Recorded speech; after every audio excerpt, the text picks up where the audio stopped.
नमस्कार। कहानी कलश में आपका हार्दिक अभिनंदन है। और आज मैं आपके लिए खास करके 9वीं कक्षा के लिए नई पाठ्य पुस्तक जो गंगा है उसमें पहला पाठ है दो बैलों की कथा। पिछले वीडियो में मैंने दो बैलों की कथा जो है उसे एक्सप्लेन कर दिया था। आज उसके प्रश्नोत्तर को लेकर आया हूँ। अभ्यास के प्रश्नोत्तर, आप के विद्यालय में जो प्रश्नोत्तर करवाए जाएंगे उन प्रश्नोत्तर को लेकर आया हूँ। कॉम्पिटेंसी जो प्रश्नोत्तर बनते हैं उन प्रश्नोत्तर को लेकर आया हूँ। तो आप अपनी नोटबुक में भी नोट कर सकते हैं, उसे आप परीक्षा के हिसाब से तैयारी भी कर सकते हैं। आइए हम शुरू करते हैं दो बैलों की कथा के प्रश्नोत्तर। सबसे पहले जो उसमें पाठ में जो अभ्यास में कॉम्पिटेंसी बेस प्रश्नोत्तर जो है, वो वस्तुनिष्ठ प्रश्न जो है एमसीक्यूज जिसे कहते हैं, तो उसे करते हैं। ये पाठ्य पुस्तक है और इसमें कुछ प्रश्न दिए हुए हैं। ये जो प्रश्न है अभ्यास के प्रश्न है। रचना से संवाद, मेरे उत्तर मेरे तर्क, ये उसका शीर्षक है, सब टाइटल कह सकते हैं। निम्नलिखित प्रश्नों के सटीक उत्तर चुनिए और यह भी बताइए कि आपको ये उत्तर उपयुक्त क्यों लगते हैं। कहानी में हीरा और मोती का आपसी संबंध किस गुण को मुख्य रूप से दर्शाता है। इसमें जो ऑप्शंस दिए हुए हैं, 4 ऑप्शंस दिए हुए हैं। प्रतिस्पर्धा और प्रतिद्वंदिता, एकता और सहयोग, गर्व और दंभ, विद्रोह और क्रोध। तो मेरे हिसाब से एकता और सहयोग के कारण अच्छे लगते हैं, क्योंकि दोनों में जो दोनों दोस्तों में जो एकता है, दोनों दोस्तों में जो संबंध है और आपसी संबंध है, प्रेम है, भाईचारा है, दोस्ती है, उसके कारण मुझे एकता और सहयोग है और एकता में शक्ति होती है। अगला प्रश्न है, हीरा मोती ने नया स्थान स्वीकार क्यों नहीं किया। तो मालिक ने बेचा यह सोचकर उन्हें अपमान सा लगा। यह उत्तर है। उन्हें भरपेट भोजन दिया गया, उन्हें बहुत मोटी रस्सी से बांधा गया। मालिक ने, ये तो हमने आपको बता ही दिया, उन्हें अलग अलग बांधा गया। तो ग जो है यह सही है। मालिक ने बेचा यह सोचकर उन्हें अपमान लगा। अगला प्रश्न है, बैलों ने रस्सी तोड़कर घर लौटने का निर्णय क्यों लिया। तो इसका उत्तर है स्वतंत्रता प्राप्त करने के लिए। एक और हो सकता है अपनापन पाने के लिए। ये इसमें मुझे लगता है कि 2 उत्तर हैं। एक तो वह बंधा हुआ प्रतंत्रता, उसे ऐसी लग रही थी कि वह गुलाम है, प्रतंत्र है। लेकिन दूसरा जो है अपनापन पाने के लिए, झूरी से उसे हीरा और मोती को जो अपनापन मिलता था, जो प्यार मिलता था, गांव वालों से जो लड़कों से जो प्यार मिलता था, वह उसे गया के घर महसूस नहीं हुआ। गया उसे मारता था, पीटता था, मोटी रस्सी से बांध देता था। तो ये भी कारण है।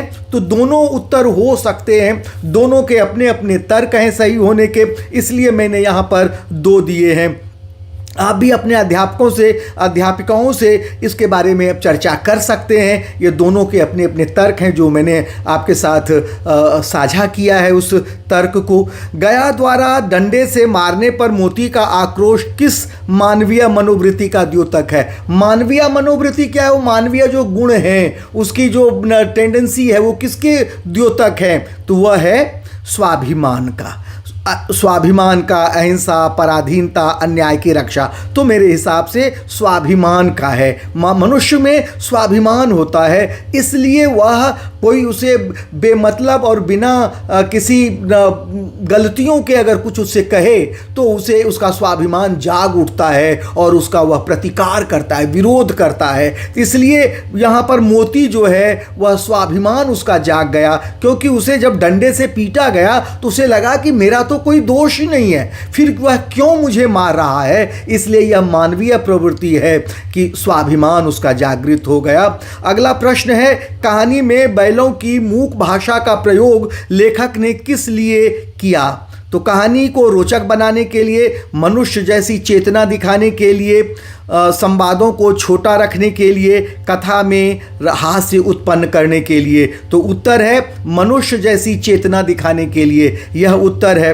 उसके बाद है, दो बैलों की कथा को यदि स्वतंत्रता आंदोलन से जोड़ें तो हीरा और मोती किसके प्रतीक हो सकते हैं। तो स्वतंत्रता के लिए, भारतीय जनता के संघर्ष के लिए। कक्षा में मैं हमेशा ये कहता हूँ कि देखिए, आज़ादी प्राप्त करना बहुत मुश्किल काम था और आज़ादी को बनाए रखना ये और उससे भी मुश्किल काम है, क्योंकि एक बार अगर आप आज़ादी प्राप्त कर लेते हैं तो उसे बनाए रखना आपको निरंतर उसके लिए चौकस और सावधान रहना होगा, दुश्मनों से सचेत रहना होगा और दुश्मनों को आपको पहचानना होगा कि कौन दोस्त के रूप में आपका दुश्मन है।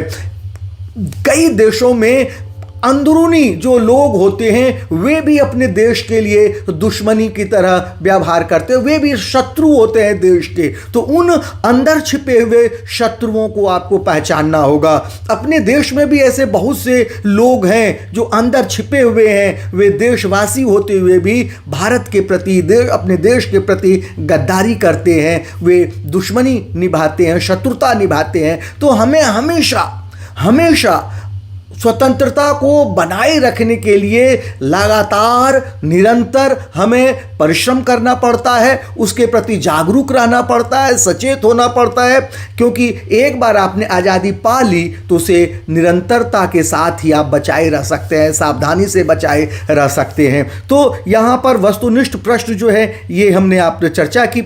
अब मैं जो करने जा रहा हूँ वह प्रश्न है बड़े प्रश्न। यह तो था वस्तुनिष्ठ प्रश्न। अब जो हम करने जा रहे हैं या मैं बताने जा रहा हूं, मेरे विचार में तरह तरह उपशीर्षक के अंतर्गत कुछ कुछ प्रश्न हैं एनसीईआरटी के बुक में, गंगा में, उसे हमने उन प्रश्नों को रखकर उसके उत्तर लिखने की, यहाँ बताने की कोशिश की है, तो वही मैं बताने जा रहा हूं। पहला प्रश्न है, दूसरे दिन गया ने बैलों को हल में जोता, पर इन दोनों ने जैसे पाँव न उठाने की कसम खा ली थी। जब बैल नए मालिक के यहाँ गए तो उन्होंने काम करने से इनकार क्यों कर दिया? दो बैलों की कथा कहानी के आधार पर स्पष्ट कीजिए। ये प्रश्न है और ये प्रश्न है तो दो बैलों की कथा के अनुसार जब हीरा और मोती को उनके प्रिय मालिक झूरी से अलग कर नए मालिक गया के यहाँ ले जाया गया तो उन्होंने काम करने से इनकार कर दिया। इसका मुख्य कारण अपने पुराने मालिक के प्रति गहरा लगाव और नए स्थान के प्रति अस्वीकार। झूरी उन्हें प्यार से रखता था, जबकि गया के यहाँ उन्हें कठोर व्यवहार और अपरिचित वातावरण मिला। वे इस बदलाव को स्वीकार नहीं कर पाए। हाल में जोते जाने पर उनका पांव न उठाना दरअसल मौन विरोध था। वे अपने मालिक से बिछड़ने के दुख और नए मालिक के प्रति असंतोष को इस तरह व्यक्त कर रहे थे। इससे स्पष्ट होता है कि हीरा और मोती केवल पशु नहीं थे, बल्कि उनमें भी भावनाएं, निष्ठा और आत्मसम्मान का भाव था। तो ये प्रश्न का उत्तर है। अगला प्रश्न है कि गांव के इतिहास में यह घटना अभूतपूर्व न होने पर भी महत्वपूर्ण थी। बैलों का घर लौट आना कोई साधारण घटना नहीं है। कैसे? दो बैलों की कथा कहानी के आधार पर स्पष्ट कीजिए। मैंने प्रश्न में हर एक में दो बैलों की कथा कहानी के आधार पर स्पष्ट करने के लिए बात कही है। इसलिए कही है कि प्रश्न आपसे इसी तरह पूछे जाएंगे, क्योंकि वहाँ प्रश्न अभ्यास के रूप में नहीं दिए होंगे। वहाँ पे एक पाठ से एक प्रश्न दिए होते हैं एग्जाम में, तो वहाँ पर बताया जाता है कि किस पाठ के आधार पर आप इन प्रश्नों के उत्तर देंगे। इसलिए मैंने यहाँ पर दिया है कि हीरा और मोती का अपने पुराने मालिक झूरी के घर लौट आना उनकी गहरी निष्ठा और प्रेम को दर्शाता है। वे कठिनाइयों और कष्टों को सहते हुए भी अपने सच्चे मालिक के पास वापस आते हैं, जो पशुओं में भी भावनात्मक जुड़ाव को प्रमाणित करता है। दूसरा, उनका लौटना स्वतंत्रता और आत्मसम्मान की भावना का प्रतीक है। उन्होंने नए मालिक के अत्याचार को स्वीकार नहीं किया और अवसर मिलते ही बंधनों को तोड़कर अपने प्रिय स्थान की ओर लौट पड़े। तीसरा, यह घटना गांव के लोगों के लिए भी महत्वपूर्ण बन जाती है, क्योंकि यह दिखाती है कि पशु भी प्रेम, अपनापन और अन्याय के प्रति विरोध को समझते हैं। इस प्रकार बैलों का घर लौटना केवल एक घटना नहीं, बल्कि निष्ठा, स्वतंत्रता और संवेदनशीलता का सशक्त उदाहरण है। इसलिए इसे महत्वपूर्ण माना गया है। तो देखिए, अगला प्रश्न है कि मोती ने मूक भाषा में कहा, अब तो नहीं सहा जाता हीरा, कभी कभी संघर्ष करना हो जाता है, संघर्ष करना आवश्यक हो जाता है। इस कथन को कहानी के उदाहरणों से सिद्ध कीजिए। और ये कहानी कौन सी है? दो बैलों की कथा कहानी के आधार पर लिखिए इसका उत्तर सिद्ध करते हुए। तो हीरा और मोती को नए मालिक गया के यहाँ कठोर व्यवहार सहना पड़ा, तो वे शुरू में चुपचाप सब सहते रहे, पर अत्याचार बढ़ता गया। उन्हें भूखा रखा गया, मारा पीटा गया और जबरन काम कराया गया। तब मोती ने मूक भाषा में कहा, अब तो नहीं सहा जाता हीरा। इसके बाद दोनों बैलों ने अन्याय के खिलाफ संघर्ष करने का निश्चय किया। उन्होंने काम करने से इनकार किया, बंधन तोड़ने की कोशिश की और अंततः अवसर पाकर वहां से भाग निकले। यह उनका स्वाभिमान और स्वतंत्रता के लिए संघर्ष था। इस घटना से स्पष्ट होता है कि जब अन्याय असहनीय हो जाए तो चुप रहना उचित नहीं होता। संघर्ष ही सम्मान और स्वतंत्रता की रक्षा का मार्ग बनाता है। ये ध्यान दीजिए, ये मनुष्य अपने जीवन में, आप लोग भी अपने जीवन में इसे उतार सकते हैं कि आत्मसम्मान जब कहीं पर अगर उसको कुचला जाए तो उसके लिए संघर्ष करना होता है, उसका विरोध करना होता है, जैसे कि यहाँ पर हीरा और मोती ने किया। जब पेट भर गया और दोनों ने आज़ादी का अनुभव किया, हीरा एवं मोती स्वतंत्रता और अपनापन दोनों में से किस भावना से अधिक प्रेरित थे? कारण सहित लिखिए। तो क्या कह रहे हैं? दो बैलों की कथा के आधार पर देखा जाए तो हीरा और मोती दोनों ही स्वतंत्रता और अपनापन से प्रेरित थे, लेकिन अपनापन की भावना अधिक प्रबल थी। जब वे नए मालिक के यहाँ से छूटे तो उन्हें स्वतंत्रता मिल गई थी, वे जहाँ चाहें जा सकते थे। फिर भी वे इधर उधर भटकने के बजाय सीधे अपने पुराने मालिक झूरी के घर लौट आए। इसका कारण केवल आज़ादी नहीं बल्कि अपने मालिक के प्रति उनका गहरा प्रेम और लगाव था। यदि स्वतंत्रता ही प्रमुख होती तो वे कहीं भी रह सकते थे, लेकिन उन्होंने वही स्थान चुना जहां उन्हें स्नेह, सम्मान और अपनापन मिला था। इससे स्पष्ट होता है कि हीरा और मोती के लिए स्वतंत्रता महत्वपूर्ण थी, पर उससे भी अधिक मूल्यवान अपनापन और प्रेम था। अगला प्रश्न है कि बैलों ने जैसे पांव न उठाने की कसम खा ली थी, अत्याचार सहना भी अन्याय में भागीदारी है। क्या आप इस कथन से सहमत हैं? अपने उत्तर के कारण भी स्पष्ट कीजिए। और ये दो बैलों की कथा के आधार पर उत्तर, मैं इस कथन से काफ़ी हद तक सहमत हूँ, क्योंकि अत्याचार सहना भी अन्याय में भागीदारी है। दो बैलों की कथा में हीरा और मोती शुरुआत में नए मालिक के अत्याचार को सहते हैं, पर जब अन्याय असहनीय हो जाता है तो वे विरोध करते हैं, काम करने से इनकार करते हैं और अंततः बंधन तोड़कर निकल जाते हैं। इससे स्पष्ट होता है कि चुपचाप अत्याचार सहना समस्या को बढ़ाता है, जबकि विरोध करना परिवर्तन की दिशा में कदम है। यदि कोई व्यक्ति लगातार अन्याय सहता रहता है तो अत्याचारी का साहस और बढ़ जाता है। इसलिए समय आने पर आवाज़ उठाना आवश्यक है ताकि अन्याय को रोका जा सके। हालांकि यह भी सच है कि हर परिस्थिति में तुरंत विरोध करना आसान नहीं होता। कभी कभी व्यक्ति मजबूरी में सहन करता है, फिर भी जहां संभव हो अन्याय के खिलाफ खड़ा करना ही या खड़ा होना ही सही मार्ग है। निष्कर्षता हम कह सकते हैं, निष्कर्ष के रूप में ये बात मैं आपको बता रहा हूं कि अन्याय के विरुद्ध संघर्ष करना आवश्यक है, क्योंकि मौन रहना कहीं ना कहीं उसे बढ़ावा देता है। अगला प्रश्न क्या है? अगला प्रश्न है कि बहुत दिनों साथ रहते रहते दोनों में भाईचारा हो गया था। हीरा और मोती अभिन्न मित्र थे। कहानी की किन किन घटनाओं के आधार पर यह निष्कर्ष निकाला जा सकता है कि कम से कम 3 बिंदुएं लिखिए। किस निष्कर्ष पर, कौन सी? प्रश्न देखिए, प्रश्न एक बार मैं फिर से आपको सब बताता हूं, क्योंकि प्रश्न समझना ज़्यादा आसान है। अगर प्रश्न आपने समझ लिया तो समझिए उत्तर लिखना मुश्किल नहीं होता है। किसी भी प्रश्न का उत्तर लिखना उतना मुश्किल नहीं है अगर आपने पाठ पढ़ा है। लेकिन अगर आपने उत्तर जो है प्रश्न को ही नहीं समझा तो उत्तर किस आधार पर देंगे। देखिए, बहुत दिनों साथ रहते रहते दोनों में भाईचारा हो गया था। इन्वर्टेड कोमा से बंद है। हीरा और मोती अभिन्न मित्र थे।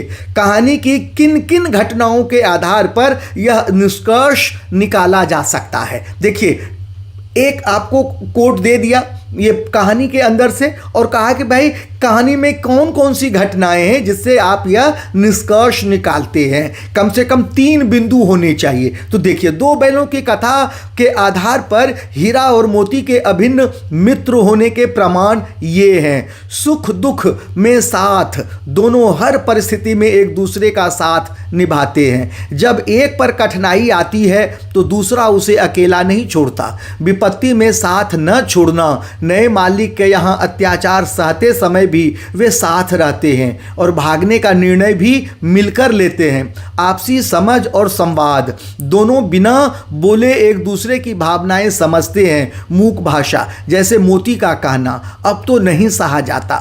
घर लौटने की चाह, स्वतंत्र होने के बाद भी दोनों साथ साथ अपने पुराने मालिक झूरी के पास लौटते हैं, जो उनके गहरे लगाव को दर्शाता है। और आप याद कीजिए कि जब सांड ने एक हीरा पर आक्रमण किया तो मोती ने उसको पीछे से उस पर आक्रमण किया, और मोती पर जब सांड ने आक्रमण किया तो हीरा ने पीछे से उस पर आक्रमण किया। यानी कि सांड जैसे मुसीबत से लड़ने के लिए हीरा और मोती ने दोनों ने एकता से काम लिया। तो जैसे एकता में, संगठन में शक्ति होती है, उसी तरह दोनों मित्रों में भी प्रेम था।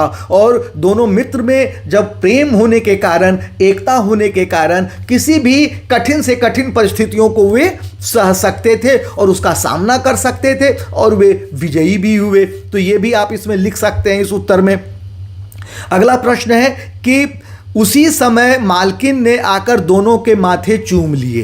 कहानी में मालकिन और छोटी लड़की दोनों के व्यवहार की तुलना कीजिए। देखिए, जब गया के यहाँ उसकी जो बेटी थी, छोटी लड़की थी, वह किस प्रकार से हीरा और मोती को एक एक रोटी छुपा कर ला कर देती थी, चुरा नहीं छुपा कर देती थी, जिससे कि उसके माता पिता न देख सके। और वहीं पर मालकिन ये झूरी की जो पत्नी थी, उसका व्यवहार क्या था। तो दोनों में तुलना करने के लिए कहा है कि दोनों में कंपेयर करके बताइए कि क्या है।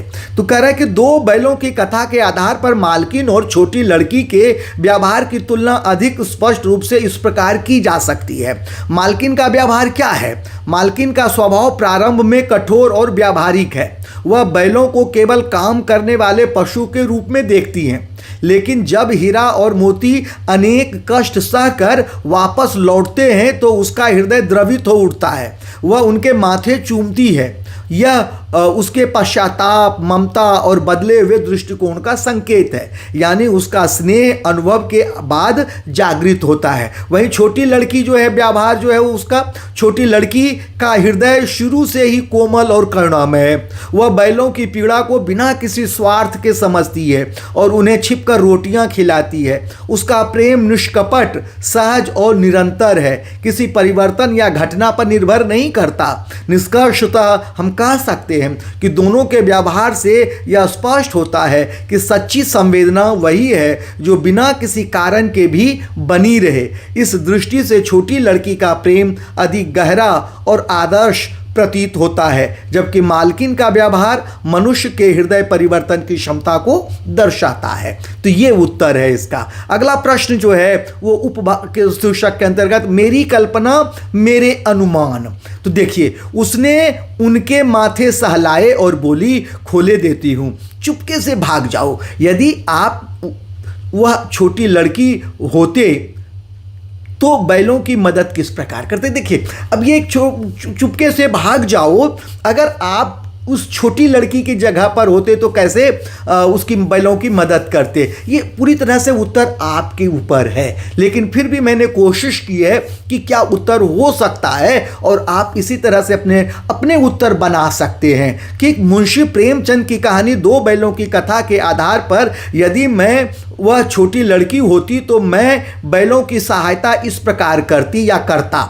मैं प्रतिदिन चुपके से अपने हिस्से की रोटियां हीरा और मोती को खिलाती ताकि वे भूखे न रहें। मैं उन्हें प्यार से सहलाकर यह महसूस कराती या कराता कि कोई उनकी पीड़ा समझता है। अवसर मिलने पर मैं उनकी रस्सियां खोलकर उन्हें भाग जाने में मदद करता या करती, ताकि वे अत्याचार से मुक्त हो सके। साथ ही मैं घर के अन्य लोगों को भी समझाने का प्रयास करता या करती कि पशुओं के साथ दया और प्रेम का व्यवहार करना चाहिए। इस प्रकार मैं अपने छोटे छोटे प्रयासों से बैलों के कष्टों को कम करने और उनकी सहायता करने का प्रयास करता या करती। दोनों में से जो, अगर कोई लड़का ये प्रश्न का उत्तर लिख रहा है तो करता लिखेगा, और लड़की अगर लिख रही है तो करती। तो दूसरा प्रश्न है कि दोनों गधे अभी तक ज्यों के त्यों खड़े थे। भय और संकोच इंसान को अवसर मिलने पर भी जकड़े रखता है।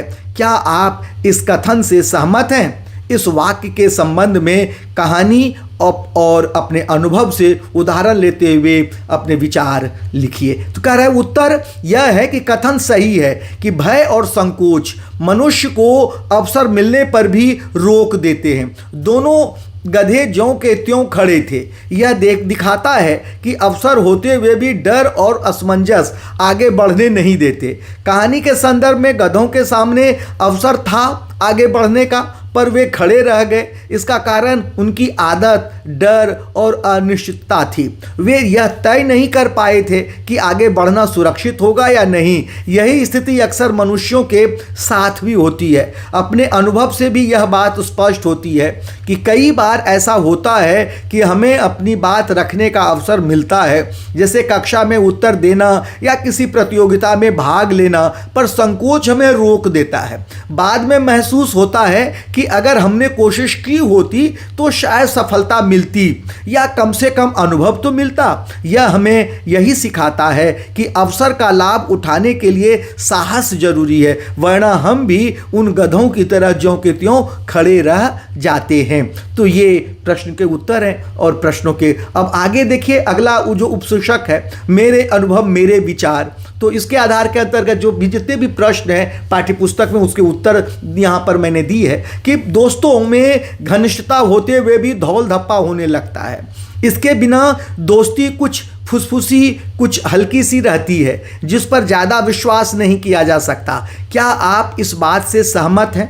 आपको ऐसा क्यों लगता है? अपने अनुभव के आधार पर बताइए। उत्तर है, दोस्तों के बीच धौल धप्पा, हंसी मजाक और खुलापन अक्सर इस बात का संकेत होता है कि उनके बीच झिझक खत्म हो गई है और रिश्ता सहज हो गया है। जब हम किसी के साथ मजाक कर पाते हैं, उसे छेड़ पाते हैं, तो इसका मतलब है कि भरोसा और अपनापन बढ़ चुका है। दो बैलों की कथा में हीरा और मोती की मित्रता इसका सुंदर उदाहरण है। दोनों बैल आपस में कभी कभी धौल धप्पा करते हैं, सींग भिड़ाते हैं, पर यह झगड़ा नहीं बल्कि उनके स्नेह और घनिष्ठता का प्रतीक है। इससे स्पष्ट होता है कि उनके बीच झिझक नहीं बल्कि गहरा अपनापन है। लेकिन यह भी सच है कि हर मित्रता एक जैसी नहीं होती। कुछ रिश्ते बिना धौल धप्पा के भी बहुत मजबूत होते हैं, जहां आपसी समझ, संवेदनशीलता और विश्वास अधिक महत्वपूर्ण होते हैं। मेरे अनुभव में जिन दोस्तों के साथ हंसी मजाक और खुलापन होता है, उनके साथ संबंध अधिक सहज और जीवंत लगता है। वहीं कुछ दोस्तों के साथ कम बोलकर भी गहरा जुड़ाव महसूस होता है। निष्कर्ष रूप में हम कह सकते हैं, रूप में कहा जा सकता है कि धौल धप्पा मित्रता की घनिष्ठता का एक रूप हो सकता है, पर सच्ची मित्रता का आधार विश्वास, समझ और सम्मान ही होता है। अगला प्रश्न है, हीरा ने तिरस्कार किया। गिरे हुए बैरी पर सींग न चलाना चाहिए, यह सब ढोंग है। बैरी को ऐसा मारना चाहिए कि फिर न उठे। आपका इस संबंध में क्या विचार है? आप किसके साथ हैं, हीरा के या मोती के या दोनों के साथ? क्यों? देखिए, हीरा के अलग हैं विचार और मोती के अलग हैं। तो इसमें कह रहा है कि आप किसका पक्ष लेना चाहते हैं, उसमें तर्क के साथ उत्तर देना है। अगर आप हीरा का पक्ष लेते हैं तो हीरा के पक्ष में आपको तर्क देना है, और मोती के पक्ष में आप मोती का पक्ष लेना चाहते हैं तो मोती के पक्ष में आपको तर्क देना है। और इसी तरह से अगर मान लीजिए कि दोनों तरह की बातें आपके मन में आ रही हैं, तो दोनों बातें आप स्वीकार कर सकते हैं और उसके लिए जो आपके तर्क हैं उसे आप रख दीजिए। तो इस प्रश्न में हर जगह पक्ष में है हीरा के पक्ष में है तो तर्क दीजिए, मोती के पक्ष में है तो तर्क दीजिए, या दोनों के पक्ष में है तो क्यों है वो भी तर्क दीजिए। ये तर्क के आधार पर है, आपके अपने विचार हैं। दो बैलों की कथा में हीरा का विचार गिरे हुए बैरी पर सींग न चलाना चाहिए उदारता, नैतिकता और संयम का प्रतीक है। यह हमें सिखाता है कि जीत के बाद भी मानवता नहीं छोड़नी चाहिए। पराजित शत्रु पर वार करना वीरता नहीं बल्कि क्रूरता है। वही मोती का दृष्टिकोण है कि वैरी को ऐसा मारना चाहिए कि फिर न उठे। जीवन के कठोर यथार्थ को दर्शाता है। अब देखिए कठोर यथार्थ ये है, यहाँ पर देखिए कोई अगर सांप है तो सांप अगर आपके पास आया है वह आपको डसने वाला है तो आप उसे मारेंगे, और अधूरा मारकर तो छोड़ नहीं सकते। जब तक कि सांप मर नहीं जाता है तब तक आप उसे मारते हैं। तो कई शत्रु ऐसे होते हैं जीवन में जिसको आपको पूरी तरह से खत्म कर देना होता है, नष्ट कर देना होता है। क्यों? क्योंकि घायल सांप जो होता है, घायल शत्रु जो होता है, वह अपने दुगनी ताकत से आप पर हमला करता है और फिर आपको सचेत होने का कोई अवसर नहीं देता है, आपको बचने का कोई अवसर नहीं देता है। तो ऐसी अवस्था में मोती का कहना भी बिल्कुल ठीक है कि अगर आप बैरी या जो शत्रु है, शत्रु पर हमला करते हैं, उसको मारते हैं तो पूरी तरह से नष्ट कर दीजिए जिससे कि शत्रु फिर न उठने पाए। अगर शत्रु एक बार उठ गया तो वह अनुभव लेकर फिर से आप पर हमला करेगा। इतिहास इसका साक्षी है। पृथ्वीराज चौहान ने मोहम्मद गौरी को 17 बार हराया, 16 बार हराया, लेकिन हर बार छोड़ दिया, जबकि उसे छोड़ना नहीं चाहिए। पृथ्वीराज चौहान को उसको जड़ मूल से खत्म कर देना चाहिए। अगर ऐसा किया होता तो 17वां बार जो आक्रमण किया मोहम्मद गौरी ने, पृथ्वीराज चौहान को हरा नहीं, आक्रमण करने लायक उसे नहीं छोड़ना चाहिए। तो वहां पर इतिहास से हम सीख सकते हैं। इतिहास में जो हमारे पूर्वज थे, पृथ्वीराज चौहान उस समय के जो शासक थे, उन्होंने जो मोहम्मद गौरी को अपने शत्रु को छोड़ दिया था, हराकर छोड़ दिया। लेकिन वह इसलिए यही कारण था कि हर बार वह संगठित होकर आया और अंत में परिस्थितियों का जो भी रहा हो उसने फिर आक्रमण कर वह जीत गया, लेकिन उसने नहीं छोड़ा। ध्यान दीजिए, उसने नहीं छोड़ा। इसलिए वैरी को, शत्रुओं को नष्ट कर देना चाहिए। और कई बार हीरा की बात है जो वो भी उसी तरह हम कह सकते हैं। तो दोनों का अपना अपना पक्ष है, रख सकते हैं। मेरे विचार से आदर्श स्थिति में हमें हीरा के मार्ग पर चलना चाहिए क्योंकि समाज नैतिकता और करुणा से ही टिकता है। लेकिन जब बात जीवन रक्षा या अत्यधिक संकट की हो तब मोती की सोच भी पूरी तरह गलत नहीं कही जा सकती, जैसा कि मैंने पृथ्वीराज चौहान और मोहम्मद गौरी का उदाहरण देकर समझाया है। मैं हीरा की नीति का सही मानता हूँ और मोती की नीति को सही मानता हूं क्योंकि वह हमें मनुष्यता और उच्च मूल्यों की ओर ले जाती है, जबकि मोती का विचार केवल विशेष परिस्थितियों में ही उचित ठहराया जा सकता है। तो दोनों में अंतर है। आप इस तरह की बात देकर उत्तर अपने लिख सकते हैं। अगला प्रश्न है कि हम और तुम इतने दिनों के साथ रहे, आज तुम विपत्ति में पड़ गए हो, मैं तुम्हें छोड़कर अलग हो जाऊं। क्या कभी आपने किसी विपत्ति या चुनौती का सामना अपने किसी मित्र या परिजन के साथ मिलकर किया है? उस घटना के विषय में बताइए। तो उत्तर हो सकता है कि हाँ, मैंने एक बार अपने मित्र के साथ मिलकर एक कठिन परिस्थितियों का सामना किया। स्कूल के दिनों में मेरे एक मित्र के परिवार में अचानक आर्थिक समस्या आ गई। उसका मन पढ़ाई में हटने लगा और वह बहुत चिंतित रहने लगा। ऐसे समय में मैंने उसे अकेला नहीं छोड़ा। हम रोज साथ बैठकर पढ़ते थे, उसे समझाते थे और उसका हौसला बढ़ाते थे। कभी कभी मैं अपने नोट्स भी उसे दे देता था ताकि उसकी पढ़ाई न रुके। धीरे धीरे उसका आत्मविश्वास वापस आया और उसने अपनी पढ़ाई पर ध्यान देना शुरू किया।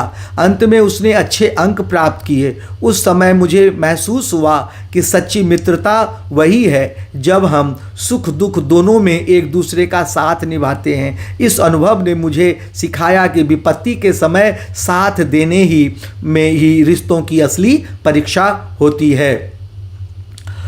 तो इसमें कहा भी है, रहीम का भी एक दुआ है कि सच्चा मित्र वही है जो मुसीबत में साथ देता है।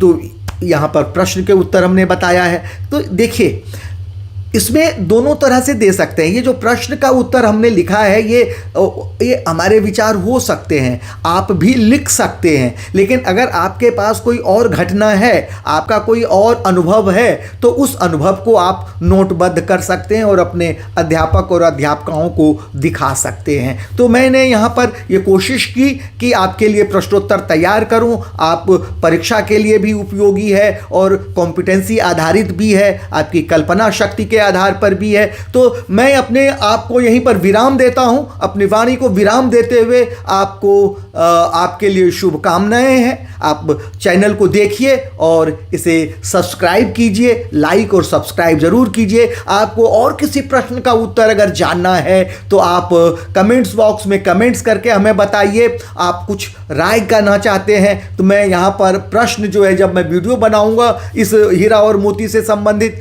तो आपके नाम लेकर उस प्रश्न को रखूंगा और आपके नाम को मैं अपने चैनल से पर प्रसारित करूंगा कि यह प्रश्न जो है इस छात्र के द्वारा पूछा गया था। तो तब तक के लिए मैं आज्ञा चाहता हूं। धन्यवाद।